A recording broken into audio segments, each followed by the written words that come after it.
Akhir-akhir ini ramai diperbincangkan tentang radikalisme, intoleransi. Seperti apa sih Pancasila dalam kehidupan? Jadi Pancasila dalam tindakan itu harus menjadi habitualisasi. Habitat itu apa? Gugus insting yang mempengaruhi cara berpikir, bertindak, berrelasi.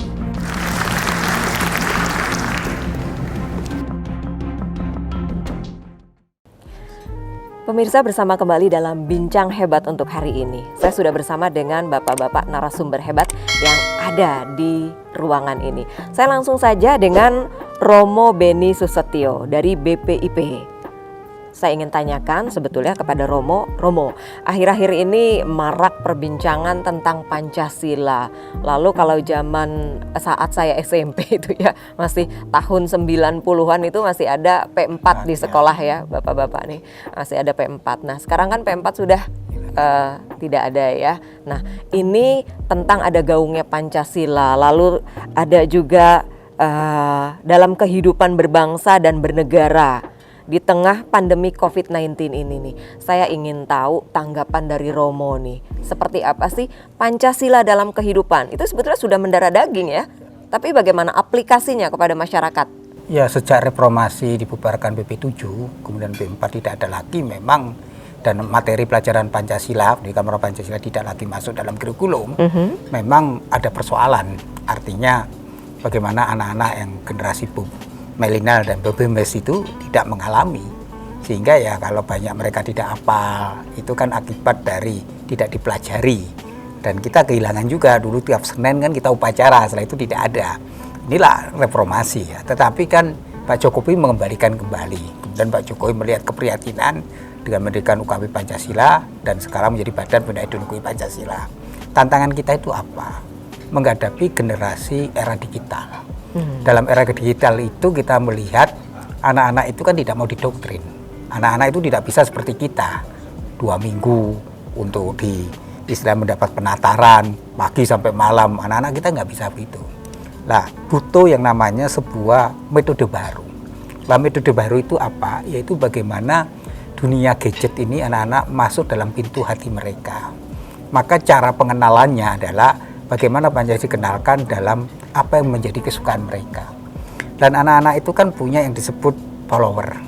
Ya, dan dari follower ya, itu kan banyak siapa? Ya kalau nggak artis idolanya, pemain bola, pemain basket, olahraga, sport, kuliner, kemudian juga industri kreatif. Itu kan yang menjadi anak-anak sekarang ini. Nah, bagaimana nilai-nilai Pancasila itu masuk ke dalam dunia anak-anak muda itu, dalam kehidupan sehari-hari nyata generasi milenial ya. Maka lewat film misalnya, film itu banyak memberi inspirasi nilai-nilai. Kita ingat dulu sandiwara radio yang terkenal Tutu Nular, sehingga kalau orang mendengarkan itu orang menghentikan pekerjaan, anak-anak mendengarkan. Begitu berpengaruhnya begitu dalam kehidupan. Dari sandiwara itu kan akhirnya nilai-nilai terinternalisasi. Gotong royong, kebersamaan, bersaudara, kita beda agama, kita saling menghormati, itu kan tiap hari. Nah, tanpa sadar, tanpa digiring, orang itu menjadi habitus. Habitus itu menjadi kebiasaan. Sehingga kebiasaan orang saling menghormati, tenggang rasa, tepos liro, hidup berdampingan, bertengah baik, itu kan akibat internasi nilai. Itu kan Pancasila. Jadi Pancasila dalam tindakan itu harus menjadi habitualisasi. Habitat itu apa? Gugus insting yang mempengaruhi cara berpikir, bertindak, berrelasi. Nah, itu bisa lewat apa? Dunia film, dunia seni, dunia kreasi, dunia kuliner, dan dunia anak-anak muda sekarang ini. Jadi bagaimana Pancasila itu harus dibatinkan dalam perilaku lewat apa? Keteladanan.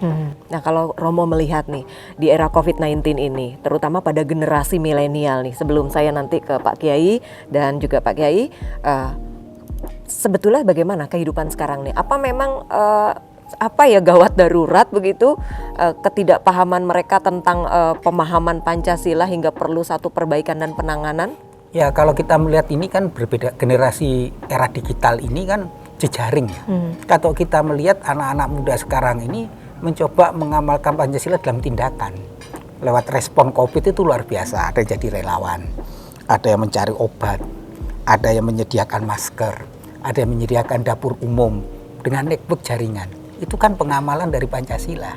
Bagaimana nilai ketuhanan itu dihayati dengan cara apa? respek terhadap kehidupan kemanusiaan. Nah, untuk menyelamatkan manusia mereka bersatu, bergotong royong. Maka banyak pemuda lintas iman itu bergerak bersama. Nah, disitulah akhirnya mereka berkolaborasi. Musyawarah mufakat itu gotong royong itu. Dan disitulah mereka mengamalkan nilai-nilai keadilan. Jadi keadilan itu kan tidak sama rata, sama rasa. Keadilan itu adalah memperhatikan aspek kehidupan sesamanya. Dan itu tercermin.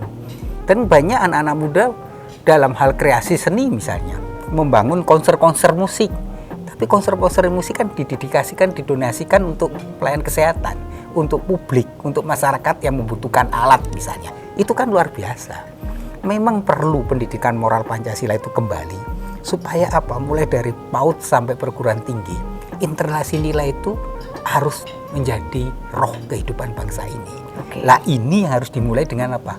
Revisi Undang-Undang Sidiknas, supaya materi pelajaran Pancasila masuk dalam kurikulum, sehingga Pancasila itu tidak lagi seperti sekarang. Jadi perlu revisi, begitu ya? Dan kalau sekarang kan nggak ditaruh di mana, nggak jelas, dan itu hanya bagian dari civic education. Maka kalau pendidikan moral Pancasila itu bagaimana perilaku manusia Indonesia itu berdasarkan prinsip-prinsip nilai ideologi itu, dan perilaku itu tidak hanya masyarakat tapi pejabat publiknya. Jadi pejabat publik itu harus mengintegrasi nilai-nilai Pancasila, yaitu kalau orang mengakui ketuhanan yang Maha Esa, maka dia harus Tuhan itu berdaulat dalam suara hatinya. Maka dia berlaku adil, jujur, tidak boleh manipulasi, tidak boleh berbohong, tidak boleh menipu rakyatnya. Itu hanya menjadi roh kebijakan.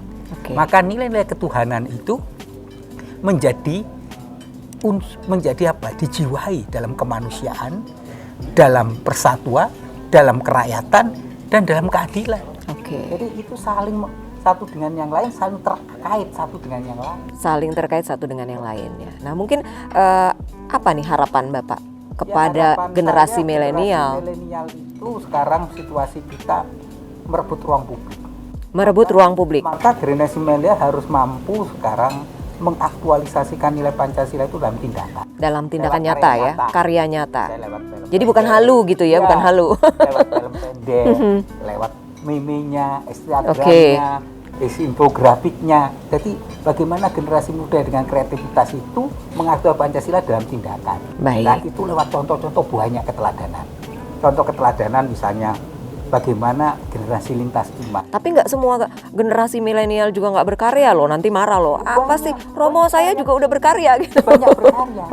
Jadi generasi milenial itu harus mengisi ruang publik itu dengan kebaikan. Untuk apa? Demi bangsa dan negara. Terutama yang belum berbuat begitu ya, yang belum berkarya. Berkarya banyak ya, contoh ya di Malang, di Sungai Berantas itu kan generasi milenial luar biasa yang membuat suatu tempat umum menjadi tempat wisata. Maka di situ yang karena rumahnya dicat itu, ingat kan, akhirnya jadi tempat wisata kan.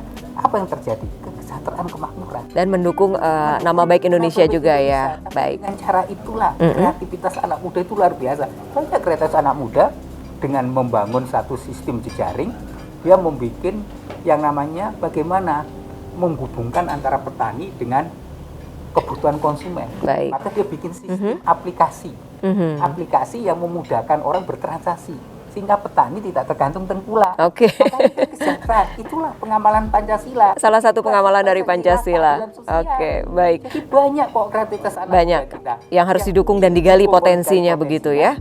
Yang penting bagaimana sekarang ruang publik jangan diisi kebencian, jangan diisi ujaran sara, tapi ruang publik harus diisi dengan kebaikan. Kalau tidak boleh dan memang sebaiknya jangan diisi dengan kebencian dan sebagainya. Saran untuk pemerintah apa, Romo? Ya, pemerintah harusnya lebih tegas.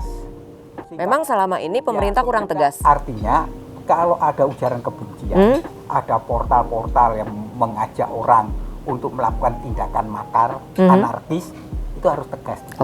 Jadi jangan kompromi. Artinya regulasinya tegas. Karena ujaran kebencian, sara, kemudian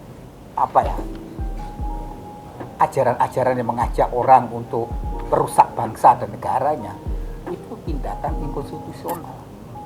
Jadi di situ dibutuhkan peranan pemerintah, tapi juga masyarakat jangan men-share. Jadi kalau mendapatkan hal-hal yang ujaran kebencian, provokatif, di-delete saja. Oke. Masyarakat juga pemirsa harus hati-hati, pemerintah dibutuhkan ketegasannya, ketegasan yang adil dan seadil-adilnya untuk masyarakat Indonesia tentunya ya. Baik Romo, terima kasih Romo.